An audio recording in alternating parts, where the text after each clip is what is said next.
Etawah medical store पर की गई छापेमारी। ड्रग इंस्पेक्टर ने प्राइवेट अस्पताल में अवैध रूप से चल रहे मेडिकल स्टोर पर छापेमारी की। 8,70,000 रुपए की दवाइयां की गई सीज। 5 एलोपैथिक दवाइयां संदिग्ध होने पर नमूने भरकर जांच के लिए भेजे गए। दवाइयों के रैपर पर लगे QR कोड को स्कैन किया गया तो मिले नमकीन व दलिया बनाने वाली ब्रांड की। करीब 7 घंटे तक संयुक्त चेकिंग शहर के भरतना रोड पर चल रहे आशीर्वाद हॉस्पिटल में स्थित मेडिकल स्टोर पर छापेमारी की। जनपद इटावा में ड्रग इंस्पेक्टर रजत कुमार पांडे और ये जनपद के ड्रग इंस्पेक्टर ज्योत्सना आनंद और SDM सदर विक्रम सिंह राघव ने संयुक्त रूप से छापेमारी की। करीब 7 घंटे तक छापेमारी जारी रही।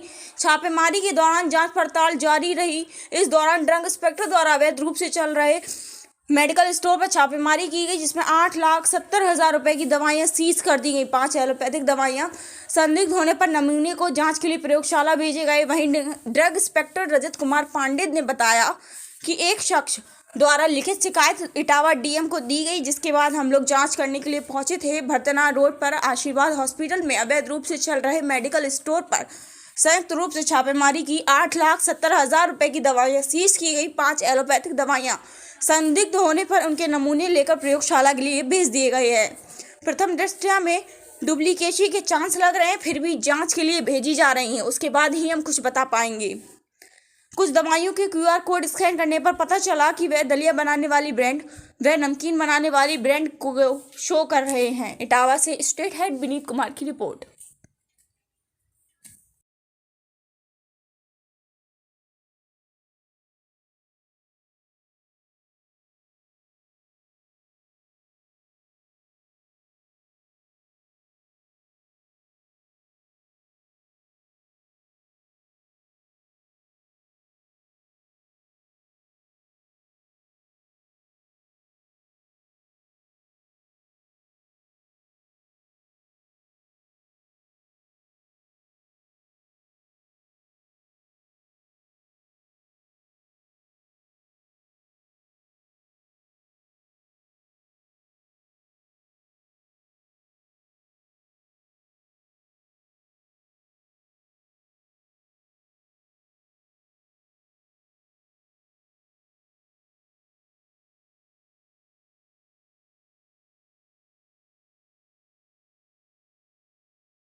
इटावा में की गई हो, क्या कुछ पाया है? यहाँ पर एक कंप्लेंट आई हुई थी DM सर के नाम से, जिसके लिए जो हमारे ACD सर हैं, असिस्टेंट कमिश्नर ड्रग्स कानपुर मंडल कानपुर, उनके आदेश के अनुसार टीम बनाई गई, जिसमें कि मुझे यहाँ के लिए निर्देशित किया गया कि मैं यहाँ पर आऊँ और इसको ज्वाइन करूँ।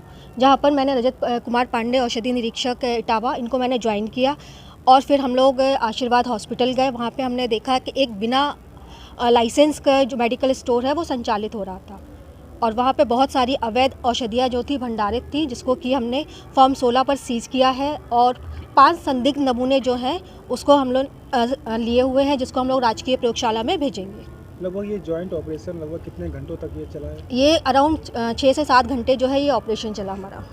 दवाइयाँ जो है कितने तक की हैं, क्या कीमत अनुमानित की? इसकी जो कीमत है लगभग 8.5 लाख से पौने 9 लाख की कीमत की दवाइयाँ जो है वो सीज की गई हैं। बारकोड के बारे में जानकारी मिल रही है? बारकोड में अपना बारकोड के लिए ये है कि हाँ, डिफरेंट इसमें बारकोड थे, जो कि दवाइयों में जो स्पेसिफिक बारकोड है वो वहाँ पे नहीं थे। वो डिफरेंट प्रोडक्ट का दिखा, जिसमें दलिया नमकीन के बारकोड जो है वो प्रस्तुत हुए हैं, जो हमने चेक किया जिसको, और इसी के लिए हमने नमूने भरे हुए हैं। वो नमूने हम जाँच के लिए भेजेंगे और उसके बाद जो रिज़ल्ट आएगा उसके बाद हमें उसके पता चलेगा कि वो आखिर वो दवाइयाँ किसकी हैं। वो इस पूरे कार्रवाई में अब तक सामने आया है। जिलाधिकारी के नाम से एक शिकायत पत्र प्राप्त हुआ था, जो कि अनुभव त्रिपाठी के नाम से था और आशीर्वाद हॉस्पिटल भरतना रोड के पास में है, जहां पे अवैध रूप से मेडिकल स्टोर संचालित किया जा रहा था। यहाँ पे छापेमारी का कार्य किया गया है। हमारे साथ में टीम में मैं रजत कुमार औषध निरीक्षक इटावा एंड साथ में हमारे थी ज्योत्सना आनंद औषध निरीक्षक औरैया और साथ में हमारे एक एसडीएम सदर सर थे विक्रम राघव सर।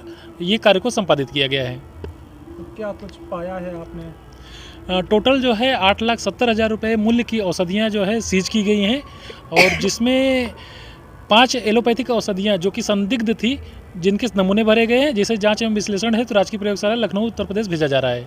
जो दवाइयाँ सीज की गई हैं क्या बेस लग रहा है इनको पूरा देखते हुए? अब प्राइमा फेसिया में देखने में तो जेनरिक औषधियाँ हैं, थोड़ा डुप्लीकेसी के चांसेस भी हैं। अब उसको जांच के रिजल्ट आने के बाद ही हम बता पाएंगे उसकी कैसी है वो सर स्थिति। उनमें QR कोड हैं, वो किसी और के हैं QR कोड?